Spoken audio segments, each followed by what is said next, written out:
Hello, everyone, and welcome back to another episode of spookyaf. My name is Rob, and today I'm joined by my co-host Suz. How are you, Suz? I'm here. I am present in 2024, which is in and of itself is a miracle. That's good to hear. It's funny, actually. I've seen quite a lot of memes online of people being like, "I've not seen a single person saying 2024 is going to be my year," and it's like, good, you've all learned your lessons.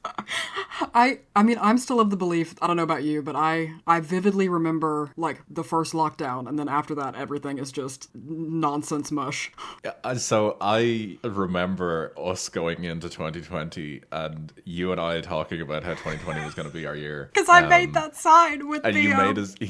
you made a sign with a honey badger like, killing a snake or something. Yeah. And I remember you printed it off and you put it was like Suz being the honey badger and the snake being 2020. And I put it in your cubicle on my at work. desk. Yeah. And we laughed about it and everything. We thought it was hilarious. And then when I returned to the office then in like 2021 or something, I think it was, or 2022, you had left at that point and I came back to the office and that fucking poster was still sitting there on my desk. And then we had another like morbid laugh because we didn't want to cry laugh about it. Yeah, how little we knew at the time. Oh god, yeah, now we know better than to... we are fully glass half empty people at this point. Yeah, exactly. But in saying that though, 2024 is still going to be our year, so it's fine. Yeah. Well, it's the first year where it's our first like full podcast year. Yep. I was actually like sitting down last night looking at like the number of podcast episodes that we'd have out by the end of the year, and it was staggering. Like I was just kind of like, it kind of blew my mind a little bit. So yeah, it's gonna be fun. It's gonna be really cool to see how we'll reflect on this in January 25 when inevitably some other plague or something has happened, and we'll be like, why did we do this? Well, we'll still find refuge in our hauntings and our alien visitations and our paranormal shenanigans. Oh yeah, yeah, because there are quite a lot. Yes, 100%. Yeah, so to start today, as everyone knows now, I've effectively become the resident UFO person. Suz, you need to fix that. I don't see, Rob. I'm quite comfortable being the solid Scully to your insane Mulder. You're comfortable in your lane. Yeah, exactly. Like, I have a tin hat. I see it on my desk. I don't think I can put it on. Well, give it time. Yeah, it just gives, like, it's your challenge. You have to convince me. Yeah, that's fair. I thought I nearly got there with Rendlesham, to be fair. And you presented some, like, solid evidence with Rendlesham. Yeah. I will give you that. Yeah, I lost you right at the end, but I nearly had you. I absolutely will not be convincing you today, though. I can tell you that right now. Oh, I love that even more. Yeah, so, firstly, as our resident American, what do you know of West Virginia? Take me home to the place. Yeah. I know that.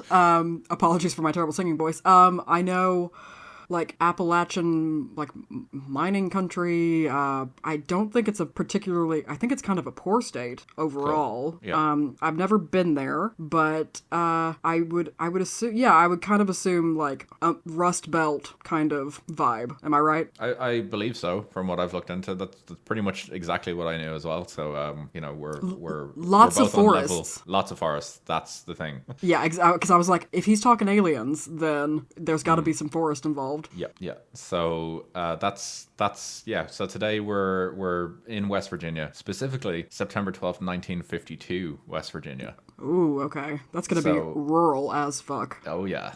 So even if West Virginia is rural today, I can only imagine what it was like in 1952. And I just have to ask as well, just so I know, have you heard of the Flatwoods Monster? No, I really haven't. This is all good. You're checking all the boxes this morning for quite the episode.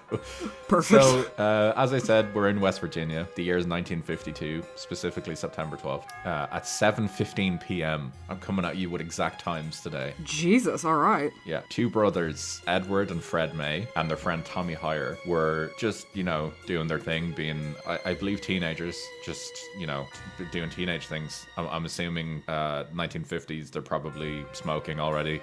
Oh, I'm sure they've been smoking since the womb. Yeah, they probably have BMXs. I'm basically just picturing Stand By Me, actually, now that I think about it. Like an earlier version of Stand By Me, yeah. Yeah, exactly, yeah.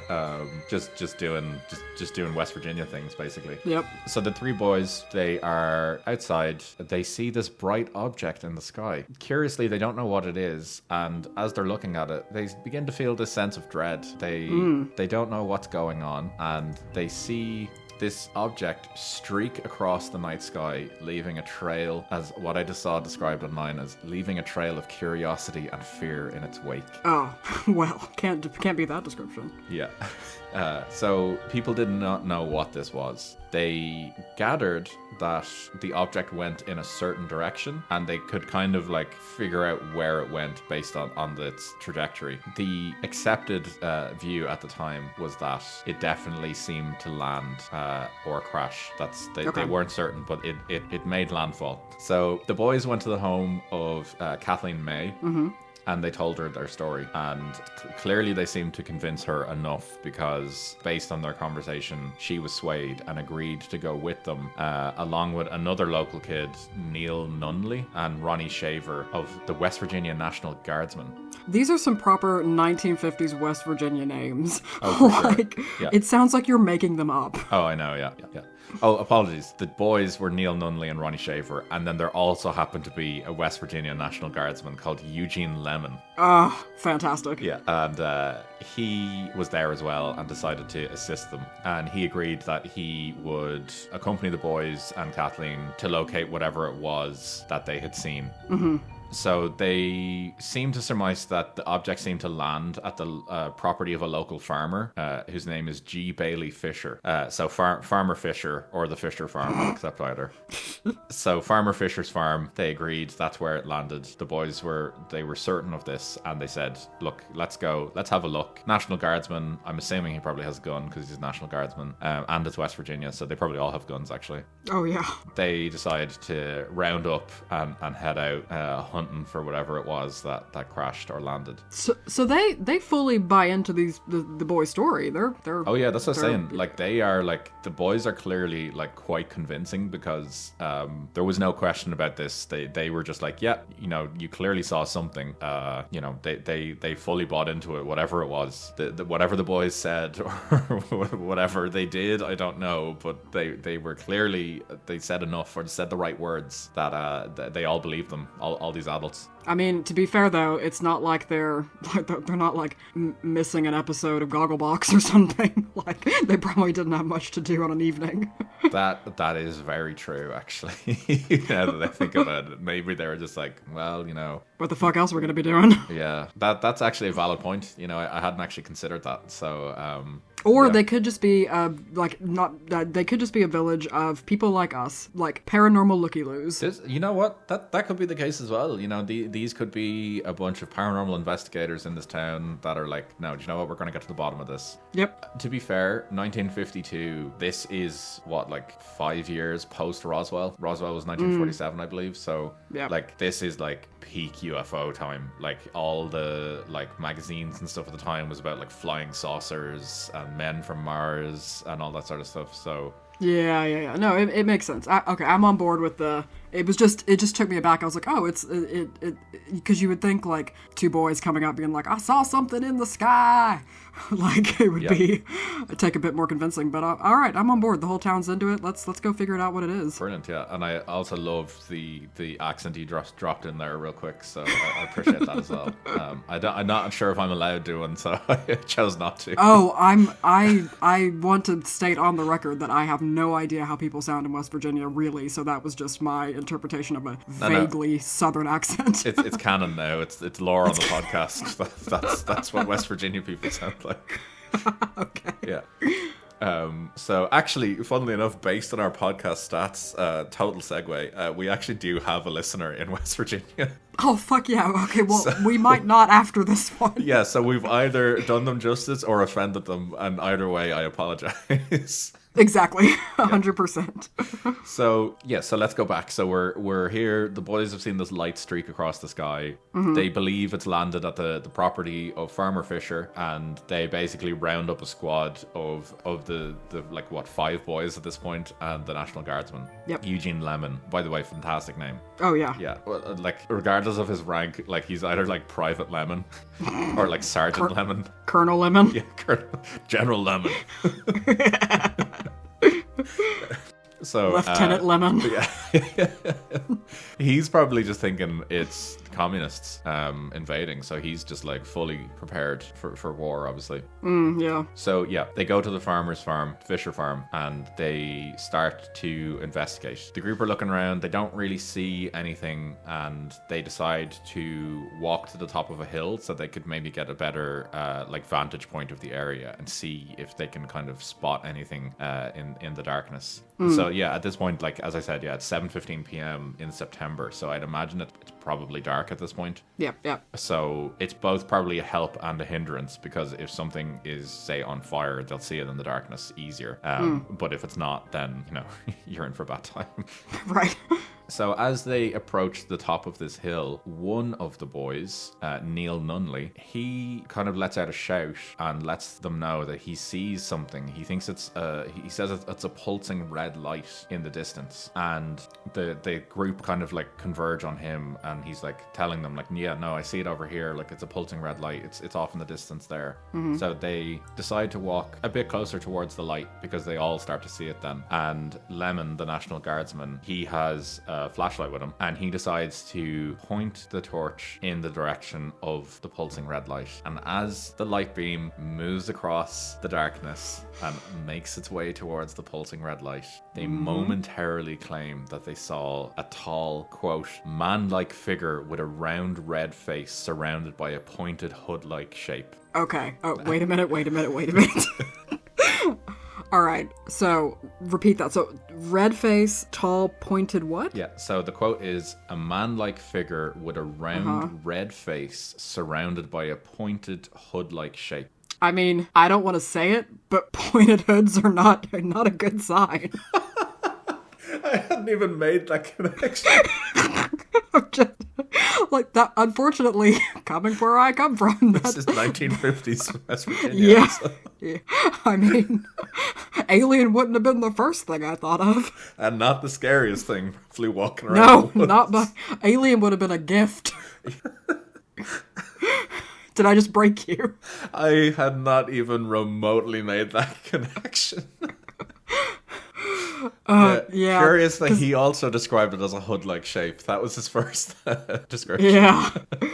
I mean, at this point now, I want it to be an alien. Please be an alien. Yeah, so it unfortunately, yeah, that is an unfortunate association. I'll do my best to convince you otherwise. Good. I'm currently just, like I said, please be an alien. Yeah, so I'll put your mind at ease. I don't think it's a Klansman. So. Okay, thank God. Yeah, because I was like, that's a twist I don't want in the story, please. Yeah, no, you don't want that. We deal with like spooky things. We don't deal with that. No, that would be far from the paranormal playground. Yeah, that goes from spooky to terrifying, and we don't deal with that. No, not at all. Okay, so sorry. Continue. So yeah, tall. I'll just read the description again. Man-like figure with a round red face surrounded by a pointed hood-like shape. Mm-hmm. So obviously with eyewitness testimony, some of the descriptions varied. So in an article for Fate magazine, based on tape-recorded interviews, the UFO writer Gray Barker seemed to he's kind of, from all the interviews he's done, I think he's settled on describing the figure as, quote, approximately 10 feet or 3 meters tall, with a round blood red face, a large pointed hood-like shape around the face, eye-like shapes which emitted greenish orange light, and a dark black or grey body. Okay. He also described the figure as having small claw-like hands, clothing-like folds, and a head that resembled the ace of spades. What the fuck? Yeah, and according to the story, when the figure was kind of seen in the light, it made a hissing sound and glided towards the group. Oh God, that's creepy. Yeah, so there's quite a bit to unpack here. So yeah, it feels like the descriptions seem rather like bits and pieces just don't fit together, or they shouldn't be together. Yeah, so firstly, it's 10 feet tall, or 3 meters, which that's very large. Yeah, I mean, I think anything like my husband's height, who's 6'4" or taller, is just huge. Yeah, so this is like, this dude makes Shaq look small. Yeah. So it had a round blood red face, which they all agree on, and a large pointed hood-like shape around the face. Okay. So we don't necessarily know if it's a hood or if it's like just an additional shape of the head or something. And they've just agreed that it looks like a hood. And as you pointed out, worryingly, why do they all know what hoods look like? Precisely. Yeah. But then there's also these eye-like shapes around it. So I'm imagining kind of like series of unfortunate events style, like Count Olaf's, like that, that eye tattoo that he has. Oh, yeah. That sort of shape around it, which are emitting greenish orange light. Okay, it's a bit like Magnus Archives The Eye, kind of. Yeah, exactly. Yeah. And then a dark black or green body, which is fair. Like if it's dark and all, it's tough to tell the difference. So yeah. And then crucially, small claw-like hands, clothing-like folds, and a head that resembled the ace of spades. That bit about the head, that's rather strange. Yeah. So Suze, I am gonna send you a picture from 1952 of them holding a picture of what it looked like. And I want your honest reaction when you see this. I'm just going to state for the audience, there's a series of photographs on our Discord, chat, that are, like, without context of the podcast, are completely insane. Yeah. Okay, I've just gotten the... What? What am I looking at? Okay, it looks like if someone... Okay, this is my honest opinion. It looks like if someone were asked to draw the Queen of Hearts from Alice in Wonderland, but through the filter of Picasso meets The Ring. Yeah, that's fair. I accept that. Because it looks a bit... I don't even know where to start. Like... The ace of spades shaped head, like, is that hair? Is that is that flesh? Yep. It also looks like it's wearing a lovely gown. Oh yeah, flawless gown. Like that, have to accept that. It's a great dress. I also love that the two people flanking holding up the photo are like proper like 1950s-esque Americana, and are looking at you like, yeah, this is what we fucking saw. Like there is no like bashfulness about like thinking this is ridiculous. Yeah, I just noticed actually, and I'll share this photo in the description so people can have a look at it as well, and we'll share it on Instagram, the actual picture. Yeah. I've just noticed the woman on the right, she's wearing a fucking cape. She is. Oh yeah, she's very fashionable. Yeah, I gotta give it to her. But this is allegedly what they saw, and I'm assuming this is from a newspaper article. Perfect. So yeah, this is quite the interesting picture. It's real 1950s alien style kind of creepy creature sort of look that they've got going on, but it pretty much matches the description. Now it is in black and white, obviously, so the colors aren't there, but it pretty much matches the description of I think what they said. It is both exactly what I was imagining and also not at all what I was imagining in some weird way. Yeah, exactly. I sent you another picture, Suze, which is in color. Oh yeah. And it's more just for the shown like scale of like height against a guy. Yeah, I'm wondering how like that must have just the sheer like even if it had just been completely humanoid, that would have been terrifying, just the sheer size. Yeah, I will say now that you said it to me, the outline of it genuinely looks like the Queen of Hearts from Alice in Wonderland. I mean, that was literally the first thing I saw. Yeah, it does. It really does. Well, particularly with that like dashing dress it's got on. Yeah, for sure. There are, as it also said, the like creepy claw-like hands coming from it. So yeah, that's allegedly what it looks like. Okay, all right. I'm here for it. Let's keep going. Yeah. So yeah, as I said, so according to the story, the creature, figure, whatever you want to describe it, it made a hissing sound and then, quote, glided towards the group. So crucially, they don't say that it walked towards them or ran, but it glided. And then Lemon, the National Guardsman, he screamed and dropped his flashlight, which caused the group to run away. I mean, yeah, if the National Guardsman's not got your back anymore, it's time to skedaddle. Yeah, if the National Guardsman's like, nah.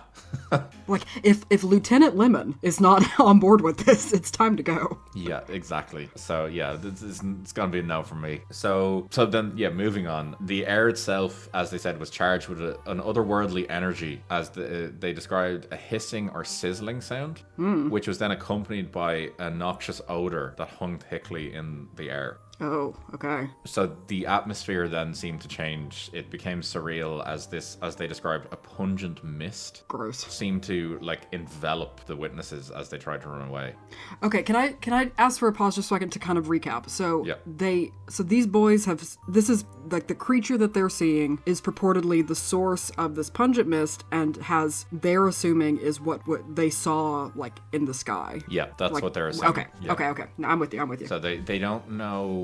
So they've seen this light in the sky. They've come to this farm to investigate it. They've basically got a squad together. They've come to the farm. They're investigating it. They've seen this pulsing red light, and then as they find the pulsing red light, I think they're assuming it's either going to be like flying saucer or something. Right. When they find it, then it's this creature that's actually looking at them. Okay. So as they go to run away, they're hit by this pungent mist, and they describe this nausea and throat irritation sweeping through the group, leaving them, as they said, paralyzed with fear. But they managed to escape. They just kept running, basically. So they just noped out of there as quick as they could. Yeah. So they get away, and naturally, as all things go with this, whispers of the associated UFO sighting spread like wildfire. Oh, of course. Yeah, and it spread quickly. So it spread around quite a lot, very, very fast. Newspapers were picking this up straight away. They kind of descend on the town. There's like the Charleston Daily Mail talks about it. There's like UFO investigators coming to the town. Like a lot come here. Fate magazine is another one. Like it kind of, it spreads around, and it's not just in West Virginia. Like there's like other news agencies are like hearing about it across the country, and they're also like reporting on it at the time. So it does kind of get out there and get around. Yeah. So it's an interesting one anyway. But yeah, as I said, as these things happen, it spreads like wildfire. Yeah, well, because and you can kind of understand that, because A, it's the 1950s, they ain't got nothing else going on like a local level. Yep. B, it's, you've got the kind of Red Scare concern, politics, Cold War kind of stuff, and then on the other hand, you've also got like the age of rockets and space travel and things, and Roswell. So it kind of completely marries all these things, and yet also throws in a bit of what I would imagine would be kind of like Appalachian folklore of kind of almost a Sasquatch figure. Yeah, exactly. Like very, very much so. Like it kind of, I think this is probably the perfect sort of area and time for this sort of thing to happen. Like there's just a lot going on in the world at the moment, and yeah, it all just kind of like lands nicely to what's going on. Yeah. So the group get out of there. They nope out. The local sheriff, and a deputy had also been investigating reports of a crashed aircraft in the area at the time. So I'm assuming other people have seen the light, and they've said, oh, it went in the direction of, the farm. You should go investigate. They were interviewed after this, and they claimed that they searched the site of the reported monster, but they said that they, quote, saw, heard, and smelled nothing. Okay. And according to the eyewitnesses and things, like the sheriff and the deputy, they said nothing was there.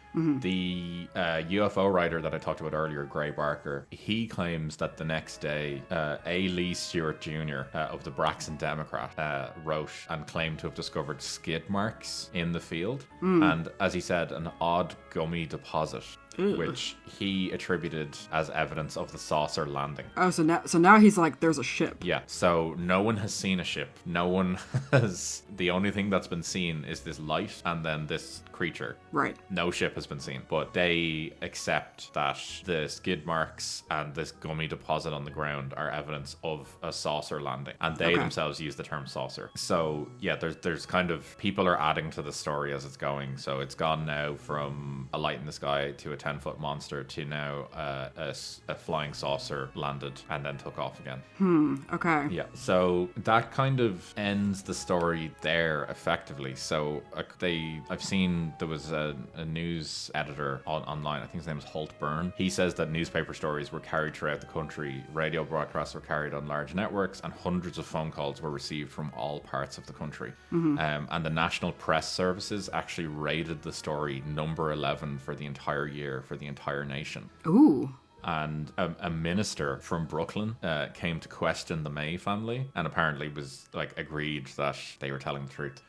And a Pittsburgh paper even sent like a special reporter, and like UFO writers, as I mentioned, Gray Barker, and another one, Ivan T. Sanderson. They all like arrived and investigated, and yeah, that's where this whole kind of thing grew legs effectively and became known as the Flatwoods Monster. Oh, and it's got kind of everything, doesn't it? It does. It really does. It's even got multiple names, which is great. So there's the Flatwoods Monster, the Braxton County Monster, Braxy, or my favorite, the Phantom of the Flatwoods. Oh, hell yeah, we're going with Phantom of the Flatwoods. Yeah, so lots going on there. But as I said, yeah, all these people descended.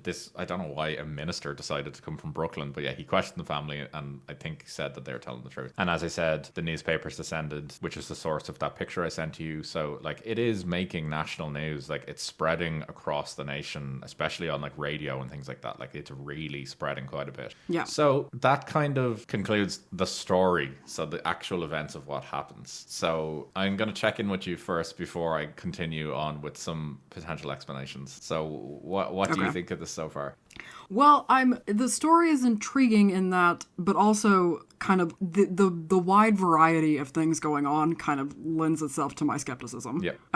Because we've got a monster, we've got a pungent odor, mist, we've got gummy residue, we've got a ship, we've got pulsing red light. We've kind of got it's a bit of a grab bag of UFO cryptid kind of shenanigans. So it is interesting that the newspapers picked up on it.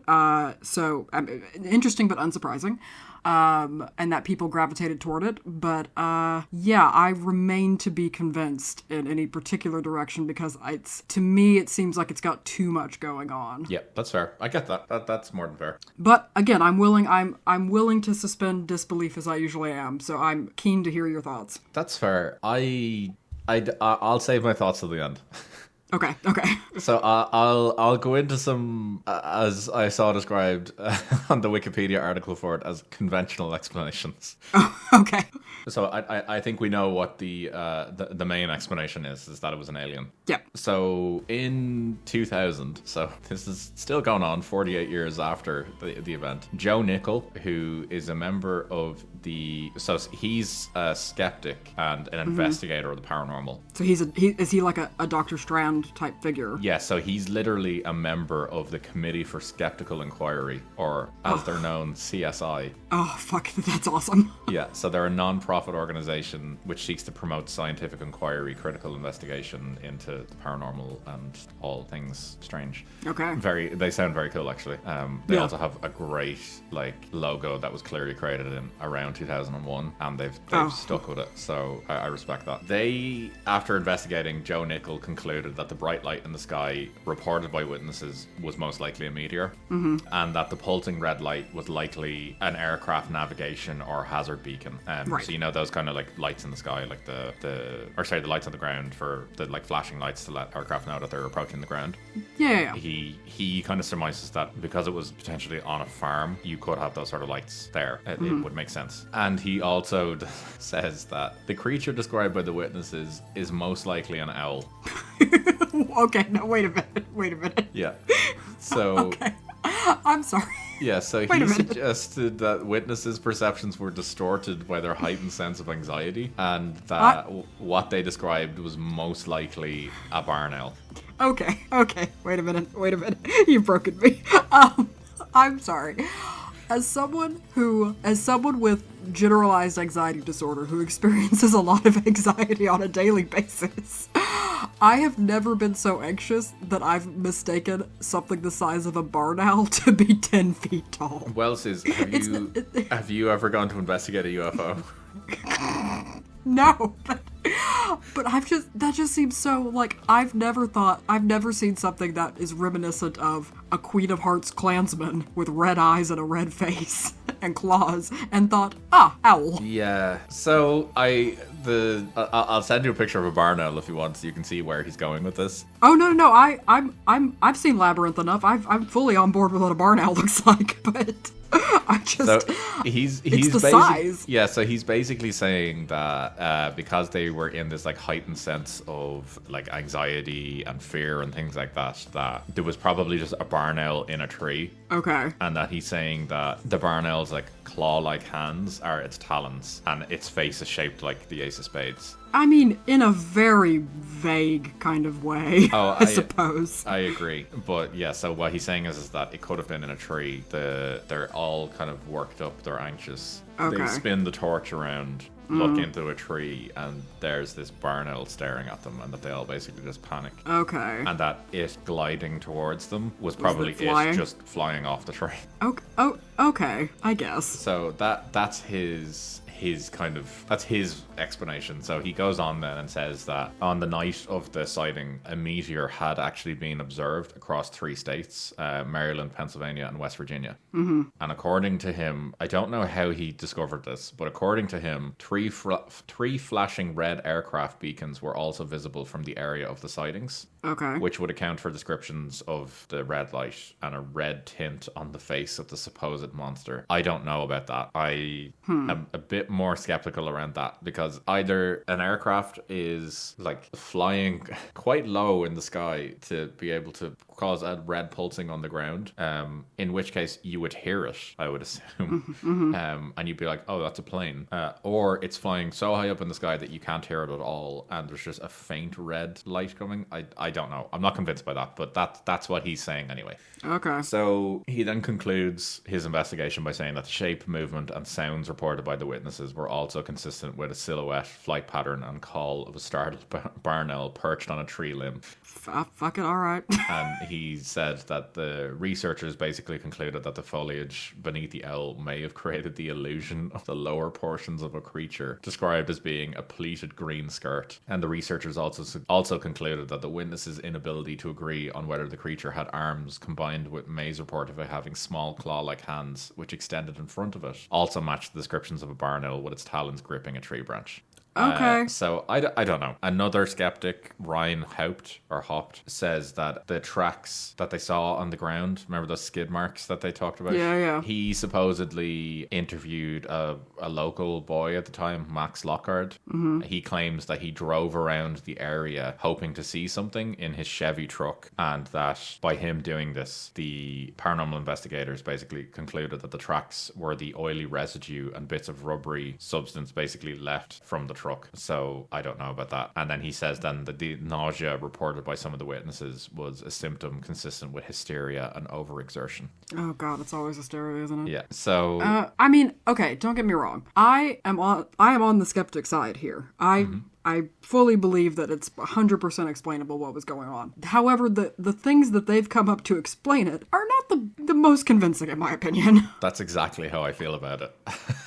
Yeah.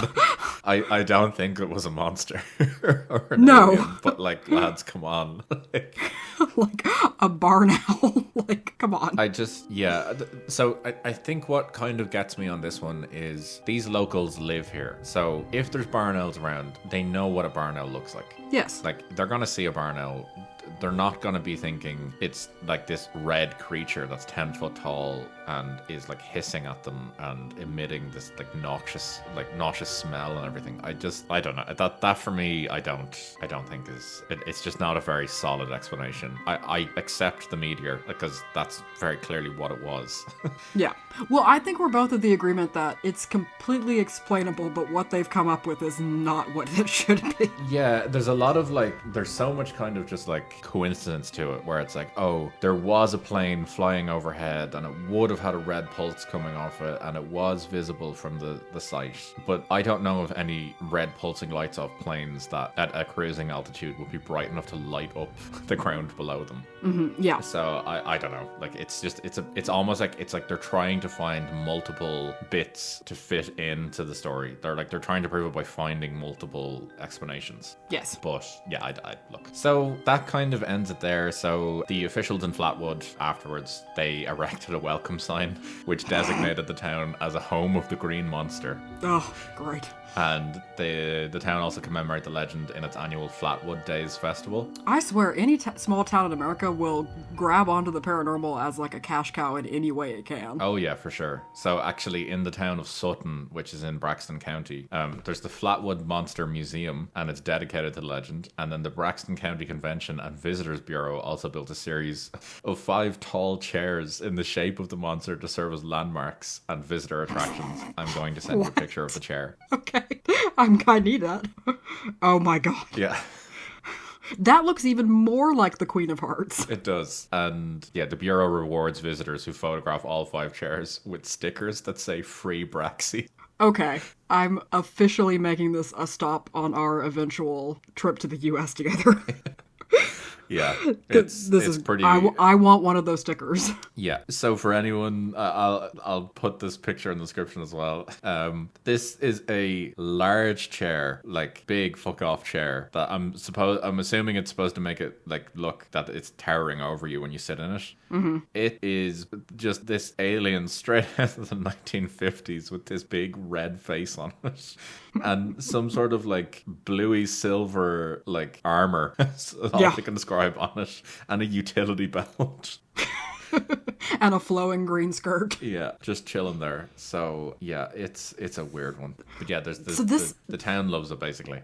Well, so this has been an interesting one, like you said, because it's part alien, part cryptid, part paranormal kind of. Yeah, it's a kind of a strange one. Oh yeah, oh for sure. And like the legacy of it is still kind of like knocking about. Like it's still being referenced. So like there was apparently like a song in like 2013, some like West Virginian rock singer referenced it. It's been in video games like Fallout 76.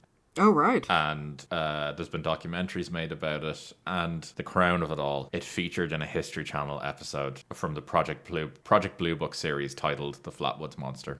Oh my god, so it's been given full legitimacy now that it's been on the History Channel. Yeah, the home of ancient aliens has made it one of their own. Oh, fantastic. But that concludes it. That ends it all there. Like, it's still knocking about in the legacy. Like, the town have kind of just leaned into it. They've fully commercialized it. Oh, in a proper, like, yeah, that the proper pathway of capitalism, I think, has been achieved. Yeah, they've got what they wanted out of it. Oh, yeah.